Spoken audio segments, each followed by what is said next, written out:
Okay, ngayon naman mga boss, pag-uusapan naman natin ang promotion and retention, syempre sa sektor ng edukasyon. Dito lamang yan sa K-12 Kaalaman.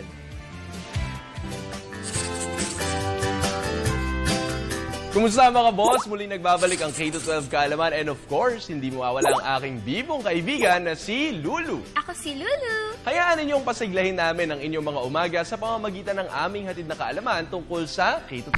Na bahagi ng Philippine Development Plan o PDP, ang plano ng gobyerno para sa sama-sama nating pag-asenso. Sa ating mga nakaraang episodes ay napag-usapan natin ang kahalagahan ng assessment at rating of learning outcome. This time, ang ating tatalakayin ay ang ukol sa promotion at retention. Ano yan, JC? Ito ay kung tutuloy na ba sa susunod na level ng pag-aaral ang estudyante o kung siya ba ay sasailalim pa sa alternatibong pag-aaral para makalampas dito.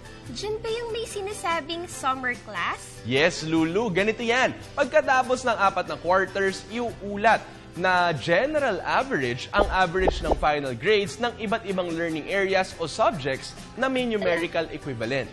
Okay, pero paano papasok dito ang promotion at retention? Lulu, ang promotion at retention ay base sa resulta ng performance sa isang subject. Halimbawa, ang estudyante na nakatanggap ng proficiency level na beginning na may katumbas na 74% and below sa huli ng quarter o grading period ay nangangailangang kumuha ng remediation o remedial class pagkatapos ng oras ng klase para makahabol sila. Pero paano kung hanggang matapos ay beginning pa rin ang proficiency level, JC? Kung ganun ang kaso, Lulu, dito na papasok ang pangangailangan nilang kumuha ng summer class para malampasan nila ang retention at makamit ang promotion at tuloy-tuloy na siya sa susunod na level ng pag-aaral.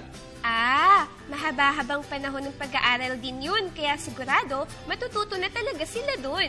Pero may isa pa akong gustong malaman. Ano yon, Lulu?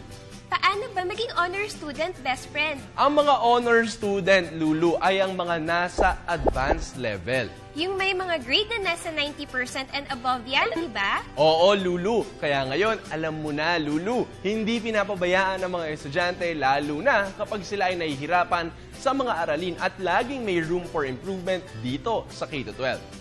Samantala, para balikan ang aming past episodes, bisitahin nyo lang ang aming YouTube channel. Ako si Lulu. At ako naman si JC Tejano para sa K-12 Kaalaman. Paalam!